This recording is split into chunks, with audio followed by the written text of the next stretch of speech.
Welcome back to Pickin Winners. I'm Tony. That is Nate. We're moving on to week 16, also known as round two of most people's fantasy league playoffs. But we have picks, we have best bets, and we have some props for the week. Before we get into all that, how we doing, Nate? We're doing good. It's Christmas week. It's the most wonderful time of the year. Feeling good. Yes. I'm in the running to win the only leagues that I'm in the playoffs for fantasy that I have a shot at are both of my dynasty leagues. I might lose the one that's just a regular offensive one, but my IDP dynasty, hoping to bring in some more money so I could throw it on some more money lines. We'll figure out what that looks like in week 17 if I'm rich or if I am poor. And by rich, I mean I can buy groceries next week. But good week last week. It felt good until Monday Night Football with the Eagles losing. So it would have been even better. But good week out of us. Looking forward to this one. It's a tough week and it doesn't feel good. It does not feel good at all to me. No. And I want to. Uh, Can we talk about something real quick? sure. Let's talk futures prop markets, right? So, um, there is the offensive rookie of the year, right? Which CJ Stroud is sitting at like minus 10,000 on some books, right? Hmm. Uh, yeah, you can get minus 10,000. The best odds are minus 2,000 right now. CJ Stroud. But CJ Stroud had a bad game against the Jets, gets knocked out. He didn't play last week.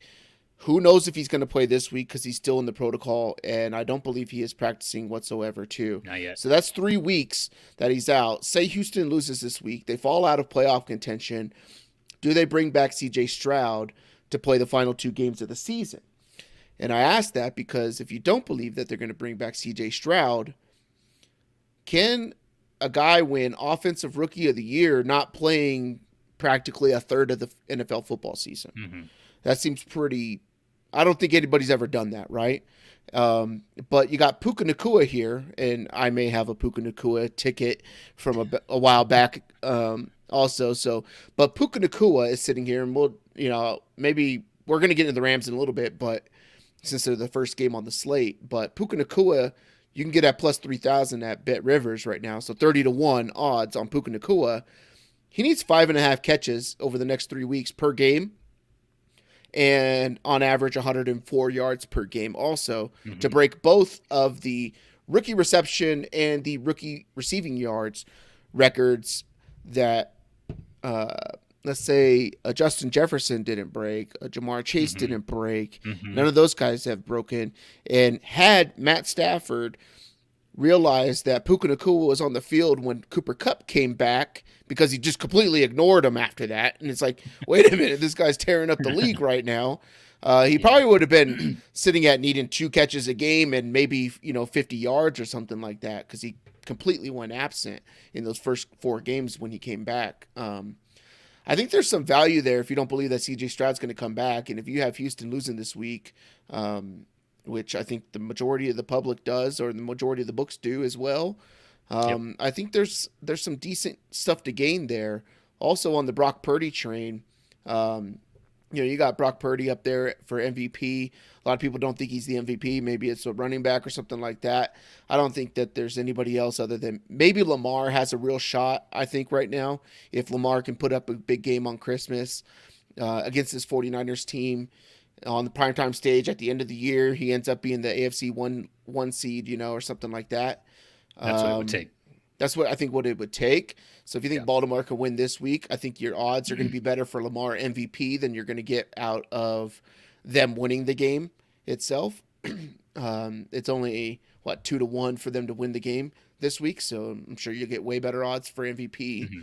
But if you don't believe Brock Purdy gets it, and you think that maybe someone like Christian McCaffrey or say Lamar Jackson gets it or whatever, and all of the stuff out there in the narrative is that Brock Purdy, the quarterback, is a system guy and has all these players around him and stuff like that, then I would look at Kyle Shanahan as coach of the year.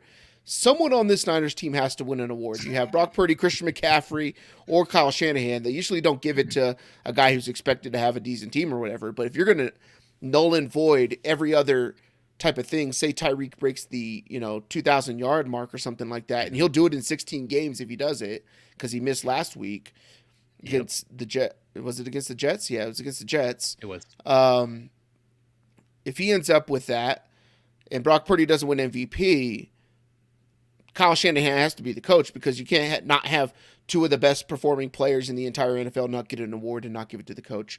But if you believe that kind of stuff, those are some angles to take at it.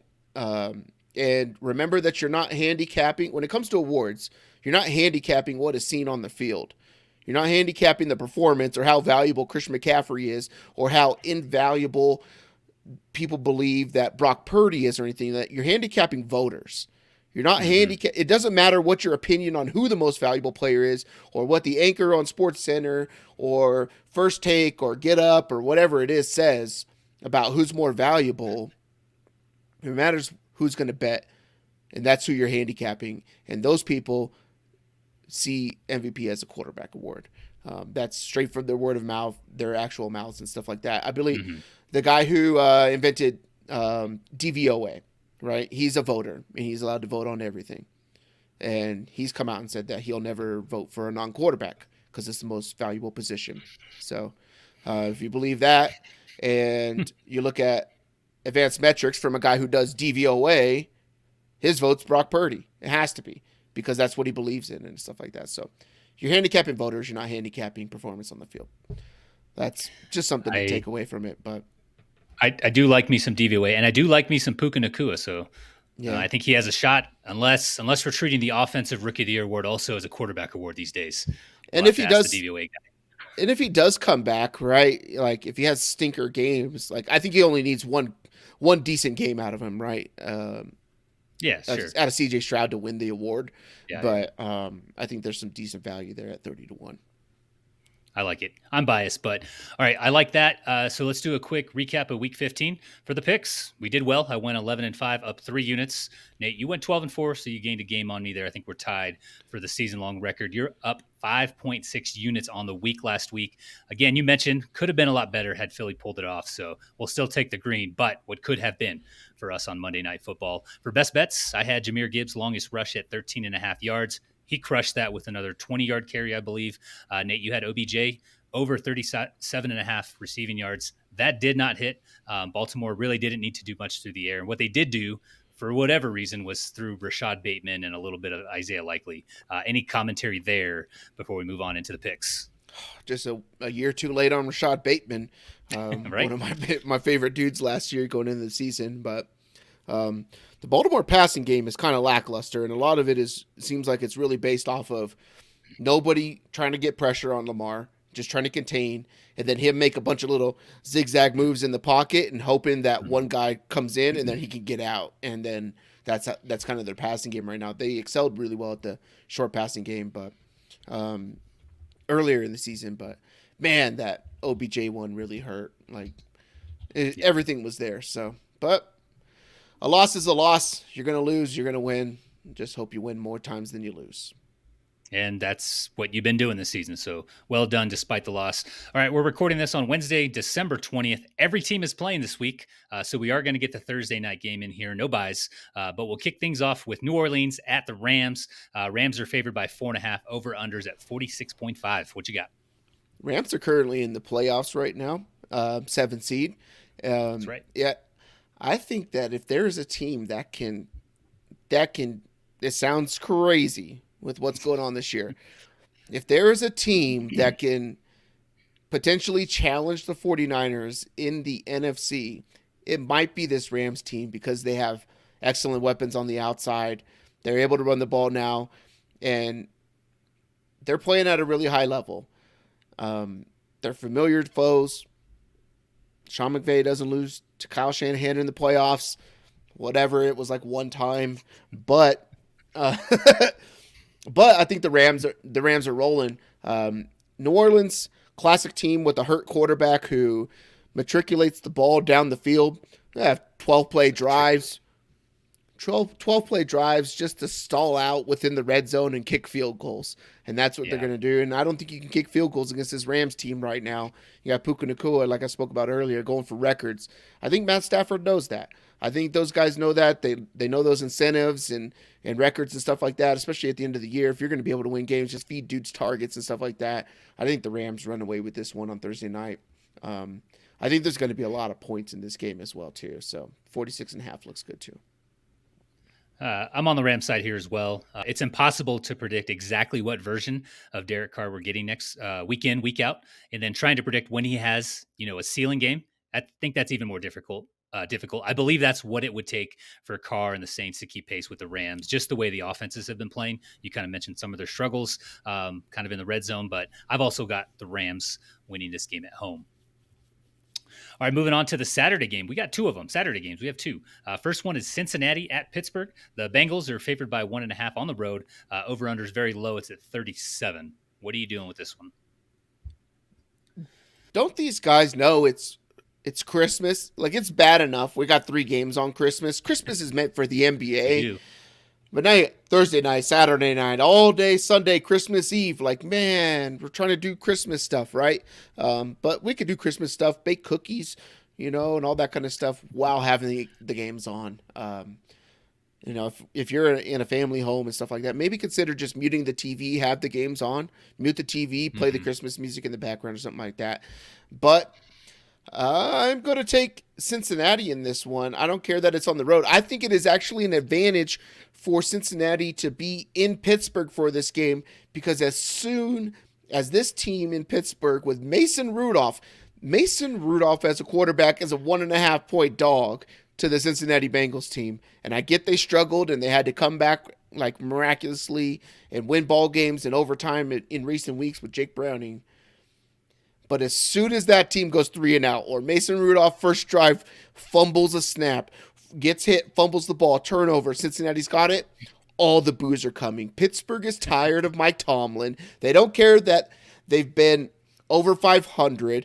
Earlier in the season, they had Deontay Johnson not blocking on the outside, and dudes are just getting catch, or not blocking, and then looks at the fumble go down and just watches the ball go past him or whatever. This last week, you have George Pickens near the goal line, not picking up a block for Jaylen Warren at the goal line, literally like 1 or 2 yards. He could have been the key block to get them inside the end zone, score a touchdown. They don't do that in Pittsburgh, so it's kind of a big deal. And he says, really is. I didn't want to put myself in a Tank Dell situation, this is this, and, protect myself. Yeah, this dude is massive, and he's not willing to throw a block because he's worried about his own self, right? Like, Ben Roethlisberger came out last week on his podcast talking about how this team doesn't feel like they have it. Like, they don't have an identity. They don't have a culture within Pittsburgh, and it all starts at the top. They're not going to win 9 games this season, and Pittsburgh's going to be the team that basically wipes out all that hope. And Pittsburgh and Cincinnati have had some very bad times together on the football field. Yes, they have. Shout out Vontaze Burfict, Pac-Man Jones, Juju Smith-Schuster, Antonio Brown is the way he is because of this rivalry. 100%. Your 2 best offensive players don't put out effort. And you have Mason Rudolph. It's going to be a disaster. I like Cincinnati in this game. I like Cincinnati heavily in this game. All right. Yeah, Minnesota threw a lot of stuff at Jake Browning last week. You said they barely, they had to come back and win that game. They barely eked out a victory, but they do that to every quarterback. That kind of got the Cincinnati offense off to a slow start. The Bengals also suffered a few key injuries early in that game last week, but they overcame, right? They came back, they got the win. And I think they carry that momentum here against a Pittsburgh team with, as you mentioned, Mason Rudolph or Mitch Trubisky, because they're both going to be on a short leash, or whoever gets to start is going to be on a very short leash, and they're not good quarterbacks as it is. Now you add that kind of pressure, it's just not a good recipe for success. So I'm taking the Bengals, and I may have taken them even with Kenny Pickett going. I don't even know, but I got Cincinnati this week. What about Duck Hodges? Remember that dude, Duck Hodges? If only Devlin Hodges or whatever. I forget his first name. Yeah. This slate, not a fan of this slate. So Nate mentioned have it on, maybe just mute it. You don't need to really pay attention to it. The second game is Buffalo at the Chargers. Love Buffalo, not so much the Chargers. Bills are heavy favorites on the road here. 12.5. They get 12.5 points. Over-unders at 43.5, most of which I'm assuming Buffalo's going to score. Probably going with the under on this one. What do you got? You know how I talk about every week there's like one big team that's, big favorite that's likely. No. No, I'm just kidding. It's Buffalo. I don't think we need to spend any time on this. The Chargers are in shambles. They have nobody that can play. Maybe Keenan Allen comes back. Maybe he doesn't. But they still have Yeah. Easton Stick at quarterback who can't hold on to the ball and turns it over. The Raiders put up 63 points on this team. Jesus, Granted, man. they did get a little bit better as the game went, or whatever like that, being able to move the ball. They Sure. scored 3 times or whatever like that. But nobody on the Raiders played in the fourth quarter. It was literally guys from the black hole that were playing in the fourth quarter. So congratulations to the Chargers. You're going to lose by 30 here this week as well, too. So Buffalo is on the outside looking in, and all they need is these teams right above them to beat themselves up and them keep winning. So this one, I think, is a cakewalk. I think we see some of these guys sitting in that fourth quarter as well. Yeah, Chargers, unmitigated disaster. I'm also taking the surging Buffalo Bills. No one wants to play them. All right, moving into the Sunday early games. First one is Indy at Atlanta. Atlanta, home favorites. They get 1.5 over under. This is high for a Falcons game. Probably has more to do with the Colts, but it's at 44.5. What you got? I think it has more to do with Taylor Heineke being a competent forward pass thrower of the pigskin. So Taylor Heineke is going to be starting this game instead of Desmond Ridder. Therefore, maybe Drake London will get targeted in the first half. You're going to get targets to Kyle Pitts. Jonnu Smith, the last time they played Minnesota the last time that Taylor Heineke played in this game. Jonnu Smith had a 60-yard touchdown. I think he had a little over a handful of catches for 100 yards. I think he had a touchdown in that game too. Kyle Pitts, over 50-something yards, multiple catches. Drake London as well. Bijan got involved. I like Atlanta in this game. We don't know what's happening with Michael Pittman. He took one of the craziest shots going over the middle last week. People say it's illegal. They suspended the dude for the rest of the year. Probably has something to do with his history of having hits on defensive receivers. But maybe Indianapolis's goal this game is just to put all their receivers in defenseless positions. Like every receiver in the NFL should just dive or lower their bodies so that the defense can't hit them, because there's no way to jar a ball out if you don't make that hit. I didn't think it was all that bad, but the rules are the rules. Jonathan Taylor may be back, but I'm not worried about that from an Atlanta perspective. They do fairly well against the run. They're not great, but they're fairly okay against the run. They have the best man corners in the entire secondary in the league. Not saying they have the best corners like top to bottom, 1, 2, 3, 4, 5. As a collective group, they're pretty dang nasty all the way through the nickel as well and the dime corner. So I'm going to take Atlanta to win this game at home. I initially thought Indy would be something, but I'm also not a fan of Indy. I think that their secondary is fraudulent. They've been getting by somehow over the last few weeks. Maybe I'm just going to eat crow the rest of the season because I'm going to keep targeting these guys. But I like those tight ends. You can get, I think Jonnu Smith's receiving total is like 20.5. Went for 100 yards. Look at what we liked Logan Thomas in Washington, right? We've liked all these other guys in Washington that were tight ends. Jordan Reed, I think he was there when Heineke was there too. Heineke grew up in a system where they feature the tight end. He throws the tight end, and the Atlanta Falcons play 2 tight end sets quite a bit because they like running the ball straight up the gut with Cordell Patterson. So they need to be able to block. So I like the receiving prop totals for the tight ends in this game. Maybe look at their catches if it's 2.5 or something like that, which may likely be just based off historicals, and it's not factoring in the quarterback. Give me Atlanta at home. Yeah, I might have a bad read on this one because Atlanta is a game out of the NFC South, right, for first place, a playoff spot. None of those teams are making the wild card, but it is very difficult to predict a situation like with what transpired in the Chargers-Raiders game a week ago. Coach might be losing the locker room, underperforming team coming off freaking loss to the freaking Carolina Panthers, opponent playing with playoff intensity. Indy's in it. I know Atlanta is at home and they have played better there, but I just can't get behind with money this version of the Atlanta Falcons. Also, Michael Pittman, I know he had the concussion last week, didn't play the whole game. I think he left pretty early, but he is practicing already in a limited fashion. So that is a good sign. I think they will have him at their disposal. So I'm on the other side of this one. I'll be taking Gardner Minshew, who just wins. Shane Steichen. I'm on the Colts, Nate. I do worry, like I said, I don't really care if Jonathan Taylor plays or not, right? Which he's likely to play, but how much run is he going to end up getting in this game? You got Zach Moss that's probably not going to play, and you got Trey Sermon behind him too. So those are things as well. Yeah. Stud. Yeah. 4 years later. Next game, Seattle at Tennessee. Seahawks are road favorites. They get 2.5. Over-unders at 41.5. What you got? This one I don't like. This is like a game where you just don't turn the TV onto this one. There's a couple of them on this slate, especially on Sunday early morning. Yeah, go to church. Just feel free to go to church. You're not missing football. You can start it at your 1 p.m. Eastern or something like that. There ain't nothing to watch here. Will Levis says if he can go, he's going to go. Looks like he's walking pretty gingerly or whatever like that. Doesn't look that great. Ryan Tannehill may play. I don't think Tannehill's terrible. I don't think he's good, but I don't think he's absolutely terrible. Seattle, coming off a high win. Drew Lock. Is Geno Smith going to play this game? He'll probably play this game because they thought he might play last game. Maybe they're trying to save him for this one for some reason. Little awkward because it's an early morning game as well, so it's going to be like an 11 o'clock start for Seattle, right? Based off of their, however you call that, your internal body clock. But I wanted to go with Tennessee, but I just can't stomach it. So we need Vrabel to get fired. That's what it is. And bring in an offensive-minded head coach into this team with what they have at quarterback. So give me Seattle.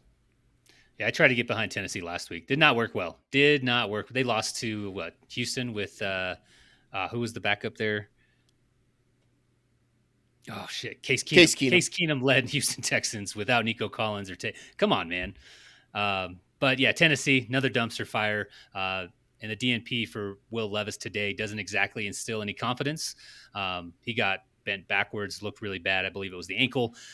Not that there would be much confidence there regardless, but give me the Seahawks coming off a very good showing against the Eagles. Drew Lock, he looked fine, but I think they will be getting Geno Smith back. So, again, that's fine. I like the Seahawks in this one.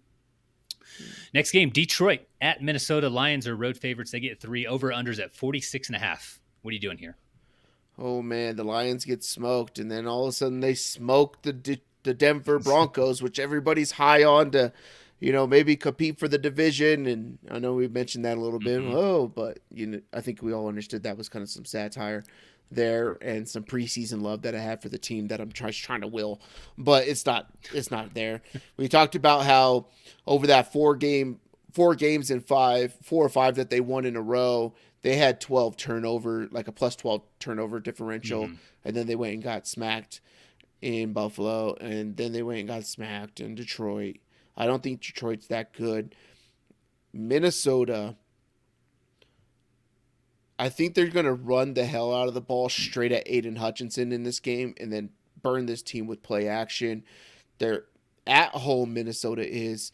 Their exotic blitz pressures and their disguising and dropping back into pressure, I believe, is going to fluster the great Jared Goff. They lose one more game. They'll still win the division.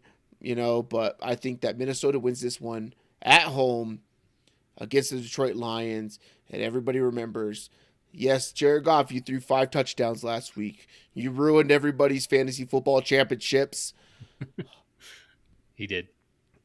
And it's back to reality in this game. I think Minnesota's defense makes some big plays near the end. When you need Jared Goff to drive you down the field on the road, to get you in field goal position or score you a touchdown, I'll take the defense 95% of the time. Yeah. Goff had, 9 turnovers in a 4-game stretch?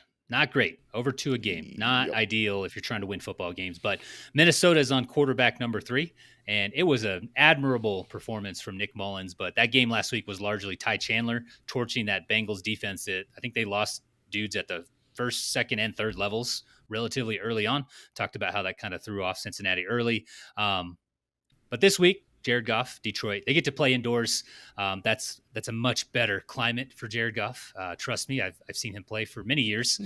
And they have a decent run game. I think they can exploit some of those lighter boxes when Brian Flores is mixing in those just crazy blitz looks, maybe having 7, 8 guys on the line, but only really rushing 3 or 4. I think Detroit can exploit that. But I like Detroit in this one. This one wasn't as intimidating. Maybe a few weeks ago, Detroit would have been like I don't know, -3, -400 on the money line. So we're only risking 1.8 here to bet Detroit. So I'm not as Yeah. scared off in that regard. So give me the Lions for this matchup. So second game we're on opposing ends of. Mm-hmm. Next game, Washington at the Jets. The Jets, home favorites, surprisingly. Over-under is very low, not surprisingly, at 37.5. What you got? What's that like physics quote about like a unstoppable object meets something force? What is that? Do you know that one? I really don't Uh, know that. Immovable, immovable immovable. object. Yeah. Yeah. So this I'll look it it's up. Keep talking. basically you got the Jets offense who can't do anything against the Washington defense who can't stop anything. So it's going to be really crazy in this game to see which one factors out and which one wins. I think the Jets defense just wins them this game. You know, this might be like a 9-0, maybe 16-0 or something like that. I don't see how Washington scores. Maybe they get a field goal or something like that. I'll take the Jets. There's nothing that Washington does that intimidates me when picking the Jets in this game. I don't think the Jets are good this year. I don't think that they're going to be able to move the ball all that great on Washington. But if I had to pick one of them to win out, whatever the matchup is, I'm going to pick the Jets offense over the Washington defense as opposed to the Washington offense over the Jets defense. That's how terrible it is. Like I said, go to church. Just don't worry about football. Some of these games are bad on this Sunday slate. Mm-hmm. It's an unstoppable force versus an immovable object. Yeah. So it's a completely stoppable force against a completely movable Yeah. object. That's what I was trying to get out of it. There you go. That's good. Yeah, there's really no metric that will help you here as far as the offensive side of the ball. With the backup quarterback going on one side and Sam Howell walking on eggshells going on the other. He got benched last week. So I looked to the defense. I think you mentioned that while I was looking up the physics thing. The Jets can absolutely shut down the run. They rank third in defensive DVOA this season. I'm on the Jets side for that reason and that reason alone. There's a high probability that they'll sack Howell a few times, maybe force a couple turnovers. So, yeah, I'm taking the Jets in what is a game I probably won't be watching much of. This is going to end up Washington by 3 touchdowns. Probably. Yeah, probably. Sam Howell return. Yeah. All right, next matchup, Green Bay at Carolina. Packers, of course, road favorites. They get 4.5 over-under. Of course, it's low, 36.5. What you got? I hate the Green Bay Packers. As soon as you think that they're good, they remind you that they're not. Yep. But they're also playing the Carolina Panthers, and Carolina's not winning 3 games this season. So at least they shouldn't. So I'll never pick the Carolina Panthers to win a football game. They have a special teams coach as their head coach right now. Yuck. I'll take Green Bay. Yeah, if you told me 6 months ago that the 1-win Panthers would beat the Atlanta Falcons in Week 15, Nate, I would have believed you. Arthur Smith is terrible. He benched the guy who would have won them a very low-scoring field position battle of a game because of a fumble. We talked about this on the recap show. The Rams watched Kyren Williams fumble not once, but 2 times. Sean McVay puts Kyren back in the game, and he torches the Commanders. I feel like that's what would have happened if Bijan got a bulk of the carries after his fumble. The Falcons stink, and so do the Panthers. Didn't talk about Green Bay at all, but I'm taking the Packers in this one. Yeah. Final Sunday early matchup is Cleveland at Houston. The Browns are road favorites. They get 2.5. Over-unders at 40.5. What are you doing here? This is a fun one because I think everybody thought that CJ Stroud was coming back because this line opened at Houston -2.5, which is wild to me. Even if he played, I don't think they should be a 2.5 point favorite. Like, I get that Joe Flacco's not all that great, but he's doing enough, right? He's doing enough. He opens it up a little bit for them, gives them the confidence to Amari Cooper. And Njoku's just tearing up fields and 199 yards a quarter from David Njoku in the NFL. It's wild. The guy's got like 4 games of actual production, and he's like in the fantasy game, he's like tied in, I don't know, 5 or something. It's crazy and stupid. But yeah, as soon as people realized that CJ Stroud wasn't practicing, this line flipped 5 points. I'm taking Cleveland in this one. They were my bet right off the rip, even if CJ Stroud was playing. So I'll take Cleveland still. Yeah, I mean, if we run some type of simulation here, can Houston win the game without CJ Stroud? there's probably a chance. But if you run that simulation, Cleveland probably wins like, 8 or 9 out of those 10 simulated games, right? Yeah. I'm taking the Browns behind a strong defensive performance and Flacco doing, like you said, just enough through the air with Amari Cooper, Elijah Moore. You played with him in New York, right? In the emergence of David Njoku. So I think they do enough with those guys. The defense is stifling, with Stefanski and Jim Schwartz. So, yeah, give me the Browns as well. Yeah. All right, moving on to the Sunday afternoon games now. First one we have here is Jacksonville at Tampa Bay. The Bucs are favored by 1.5. Over-unders at 43.5, Nate. What you got? The Bucs are sailing the seas, pillaging Lambeau Field with perfect passer ratings out of Baker Mayfield. Oh, Baker Mayfield, this late in his career, perfect passer ratings. Third, fourth team, right? Fourth team, shunned out of everywhere else. Perfect passer ratings in Tampa at Lambeau. Jacksonville can't get out of their own way. All they do is fumble the ball when carrying it. No contact, yards away from anybody. Trevor. 15 seconds left before the half. You run a hurry drill.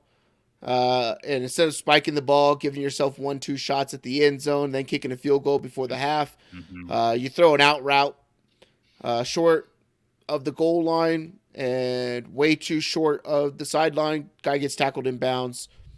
No points.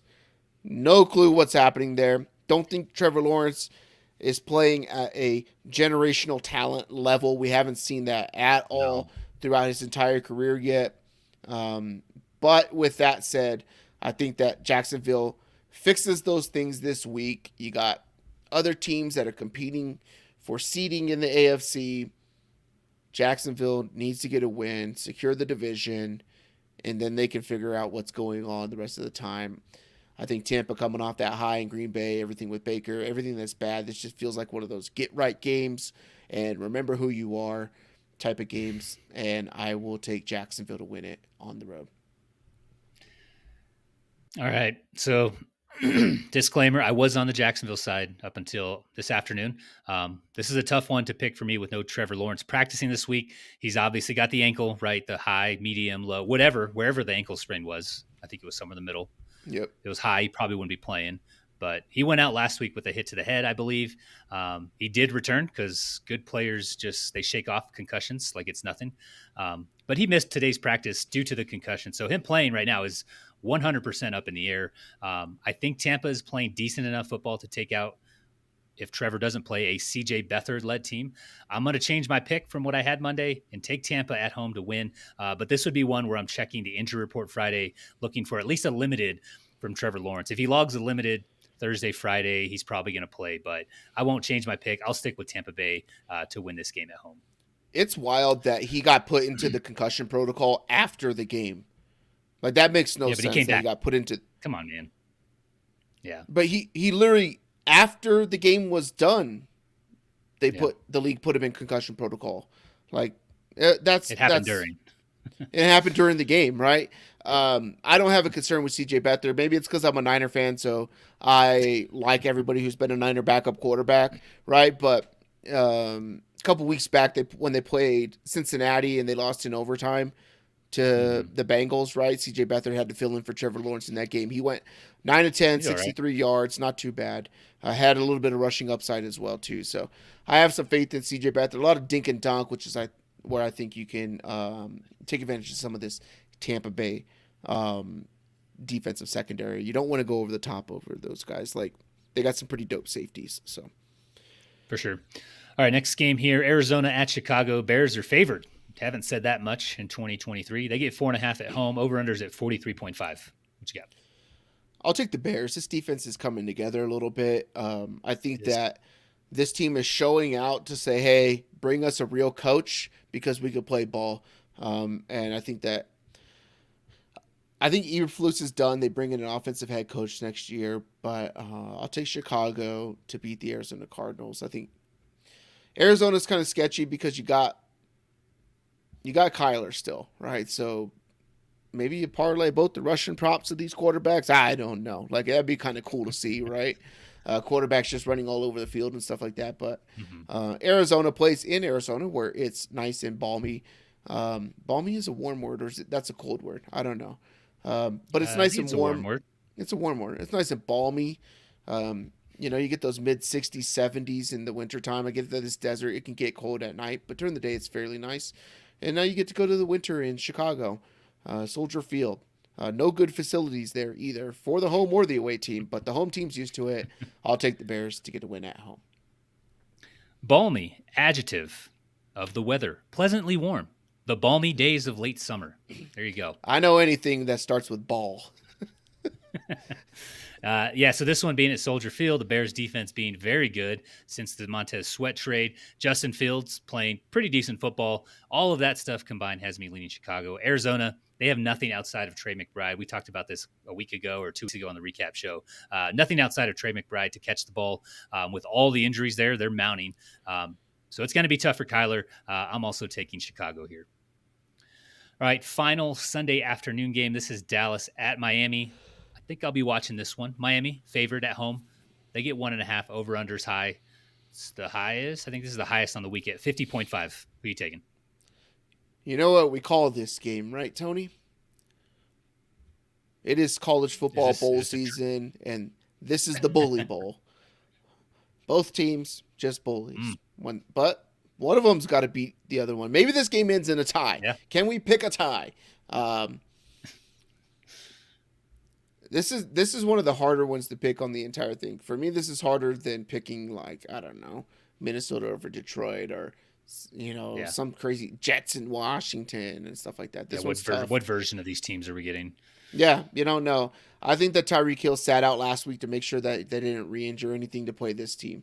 I think they felt good with the game plan because Tyreek Hill was out on the field, warming up, full speed. All the beat reporters looks perfectly fine. Not even a nothing, whatever. Nope, inactive, right? Like, what are we doing? We saw what this team looked like the last week without this dude. But I think a week to game plan. I don't think they ever intended to play him against the Jets to get him ready for this game. Mm-hmm. Dallas, I think, is going to struggle against Vic Fangio. Miami's defense is playing a little bit better as the season goes. They're catching up to what the offense was able to do. You could run all over this Dallas Cowboys defense. They're one of the easiest teams to run on, and it's perfectly awesome because the only way that they create pressure is with Micah Parsons. And when you start running the ball at Micah Parsons doesn't want to play football anymore. He'll legitimately quit. And you'll see it. If you run hurry up, like I would have, if I were the Miami Dolphins and Mike McDaniel, I see that on tape because you see it every single week. Anytime a team runs hurry up, 2-minute drill, something like that, trying to get an extra playoff before the 2-minute warning, Micah Parsons is jogging, barely gets into the stance, barely comes off the ball, and I would just run it at that dude the entire time. This is how the San Francisco 49ers beat the shit out of this team. This is how the Buffalo Bills beat the shit out of this team. Just run the ball right at their ends because they're the only people who create any pressure on this defense. Their linebacking core stinks. They have a corner who has a bunch of interceptions. Whoop-de-freaking-do. I think it's going to be a very high-scoring game. I think it's going to be fun, but I'm going to take Miami to win based off the running game.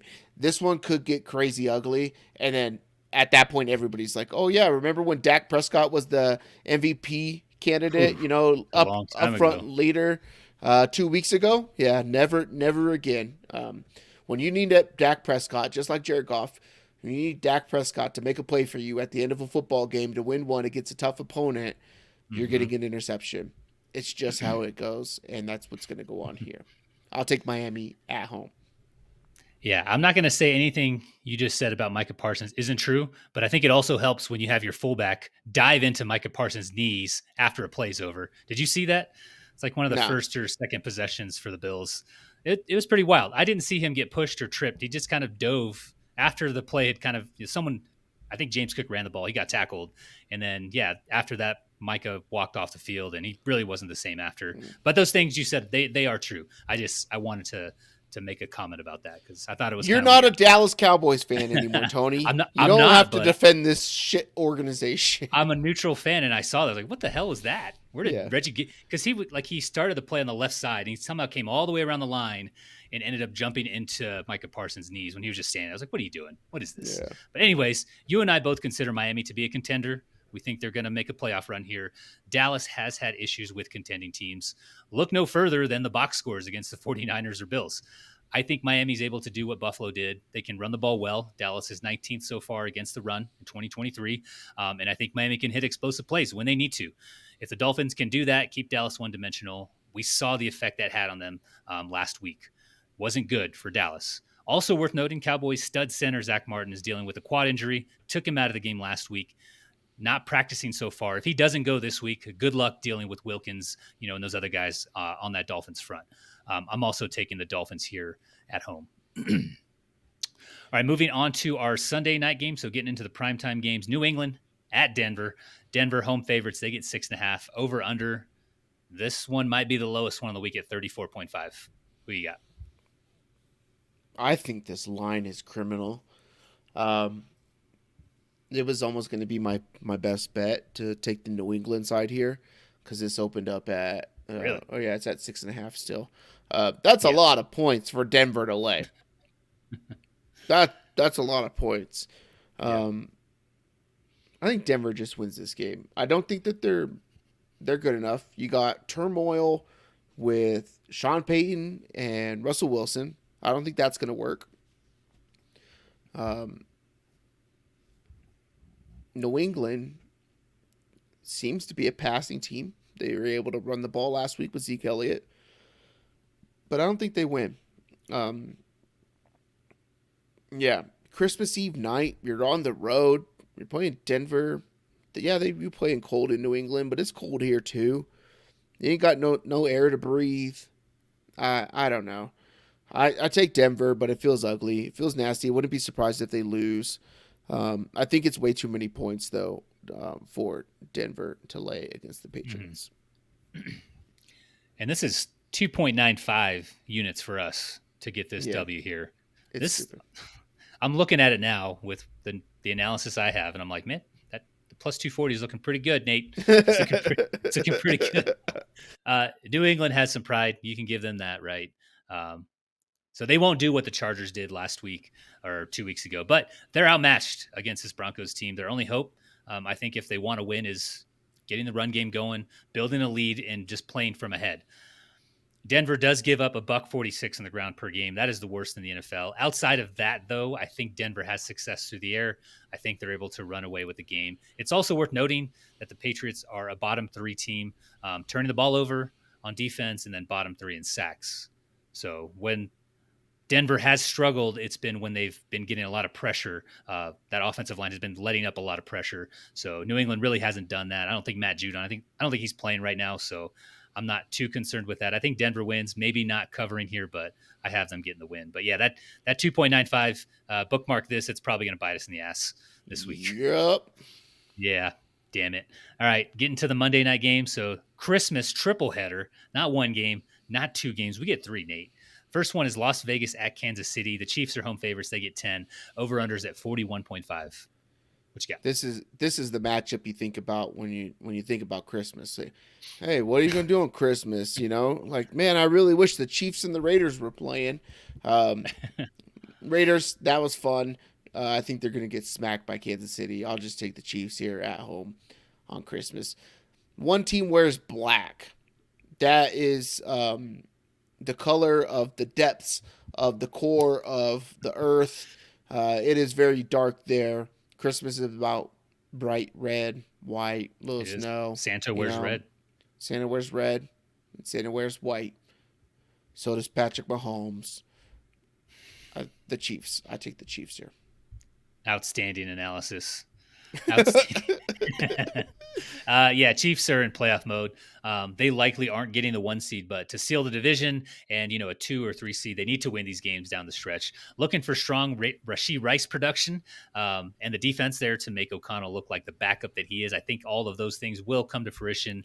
I'm also taking the Patrick Mahomes, a.k.a. Santa-led Kansas City Chiefs. Second matchup here on Christmas Day is the Giants, the New York Giants, taking on the Philadelphia Eagles. Philly, home favorites, they get 11.5. Seems like a lot the way they've been playing. Over-unders at 42.5. What you got? My best bet comes out of this game, Tony. My best bet is from the tunnel. Danny DeVito gets hit by batteries from 30,000 people dressed as Santa Claus, and Philly wins this game by a significant margin. Nothing like coming off a 3-game losing skid, one on Monday night on the road in Seattle, having to fly all the way back to Philadelphia, then playing on Christmas Day, and being able to play the New York Football Giants. I'll take Philly. Yeah, I think the end is near for the Tommy DeVito hype train. He's had his 15 minutes. Maybe we're at like minute 14. Maybe there's a little bit left. He's increased the price of attendance at his signings, so that's a little weird. But it's now or never for Philly. They've lost 3 straight, as you mentioned, and if they don't want to piss away what could be a playoff run, a deep playoff run, they need to get going again. I'm taking Philly behind more running the football, more A.J. Brown, and then just better defense, just any defense. Their defense has been horrible. I believe dead last in the league in DVOA the last 4 or 5 weeks. So taking Philly here. You haven't mentioned a game where the heavy favored team is likely to win. Would this be the one for you, or are you saving that? I'm saving it. Okay. All right. Yeah. I figured maybe it's this next one. Baltimore at San Francisco. The 49ers are favored by 5.5. Over under. It's at 46.5. Nate, what do you got? So no Keaton Mitchell on this Baltimore team. We talked about it on the recap, but no Keaton Mitchell on this Baltimore team makes Lamar Jackson the only explosive player that they have that can actually consistently make plays, right? Like, yeah, they have Zay Flowers, but we haven't heard about that guy for quite some time. It was nice and fun at the beginning, and then you realize that it's gadget stuff and bubble screens and all this kind of stuff that they're doing, and it's very simple to stop. Maybe this is why Baker Mayfield was getting crapped on, near the end of his tenure in Cleveland. And maybe that has something to do with it because he had the same offensive coordinator. I don't know. Maybe that's just tinfoil hat, Nate. But is there a pathway for Baltimore to win this game? Sure. I don't know what it is, but there's got to be one. I'm taking the 49ers.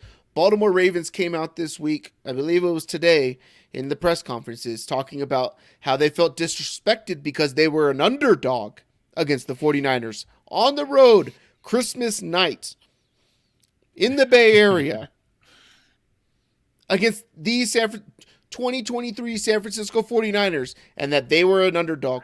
Don't even bet on us. Don't even pick us because we don't want you to pick us. You're worried too much about what everybody else thinks, and the Niners have not thought a damn thing about what anybody else thinks the entire year. Both of their MVP candidates I think the other guy should get the MVP, right? It's all about team. It's all about winning. It's all about redemption. 2 straight years of getting beat in the NFC Championship game, losing to the Super Bowl to this team when the lights go out. Give me San Francisco. I don't think it's going to be close.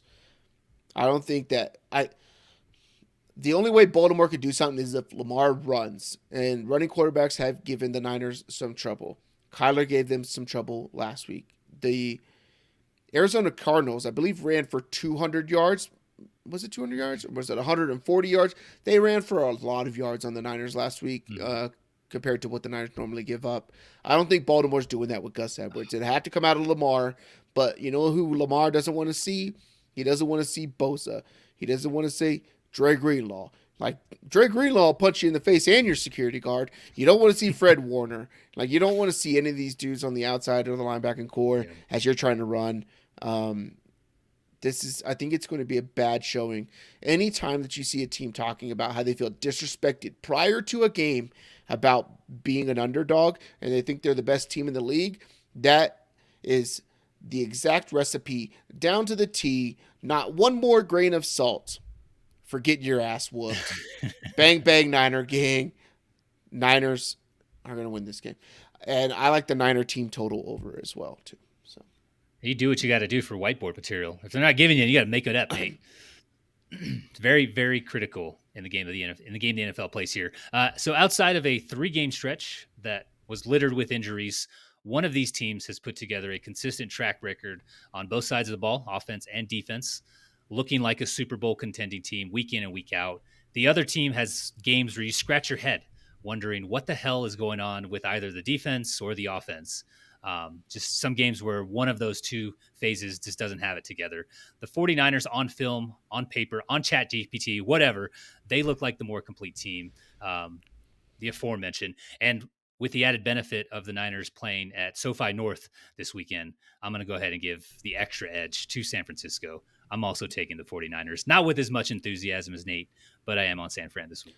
SoFi North, Lumen South, AT&T West, like it don't matter what it is, as long as it's not the dog pound. I'll tell you that. So on the week, in order to get to 1 unit of profit for each correctly picked game, that's what we've been doing all season. I am risking 42.9 units. Nate, you're at 41.9. Best bets. We're still muddling along. I'm fighting to get back above 500. Not doing great. And you're crushing it despite the loss last week. What do you have, or what are you thinking about for week 16?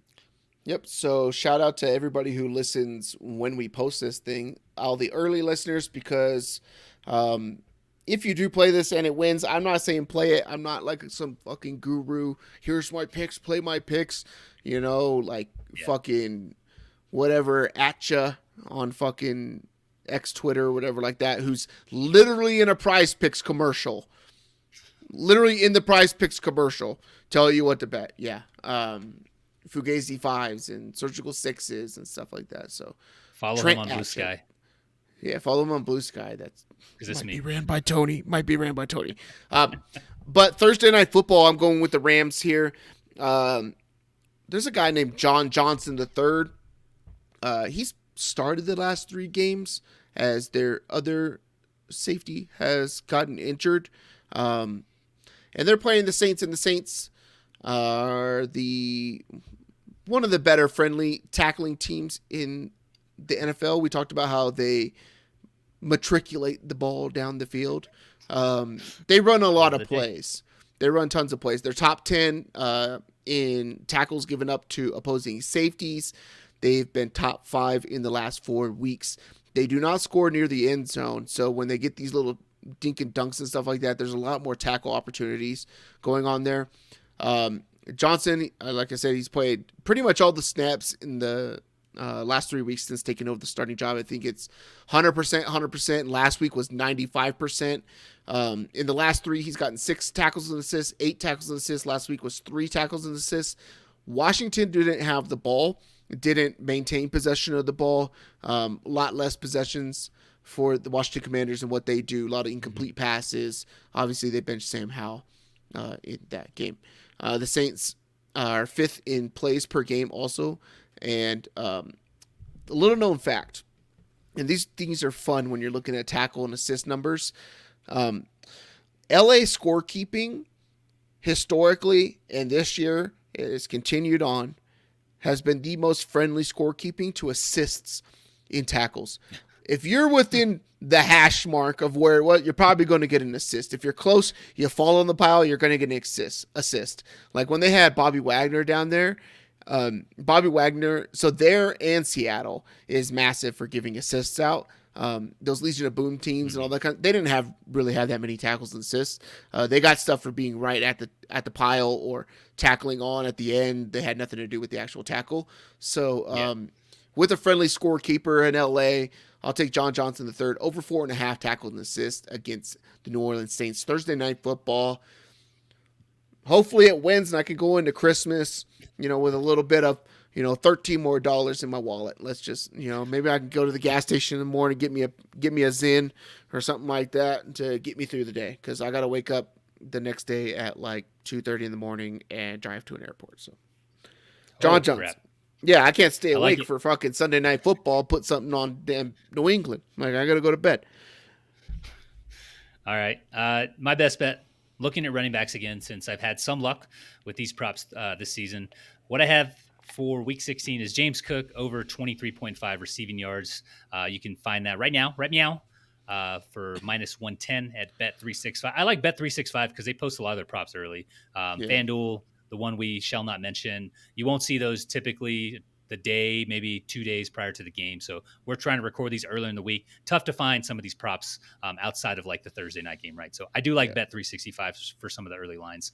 But my justification here, the analysis, since Ken Dorsey was sent to the unemployment line, James Cook has become a pretty important piece of the Buffalo offense, both on the ground and through the air. We talked about this a little bit on the recap, both Nate and I did. In terms of receiving and why I like this line, is that since Dorsey was fired, Cook hasn't dipped below 29. He's totaled 29, 57, 83, and 42 through the air. If you're concerned, though, with the blowout, the impending blowout of the Chargers coming up, looming, 2 of those 4 games were blowouts, one against Dallas and one against the Jets. Like I said, he's a very important piece for Brady, and the team seems to have settled into kind of running the offense through him, and then obviously through Josh Allen and whatever's left for Stephon Diggs, because it seems like Stephon Diggs has even fallen to the wayside with what James Cook has been getting touch-wise.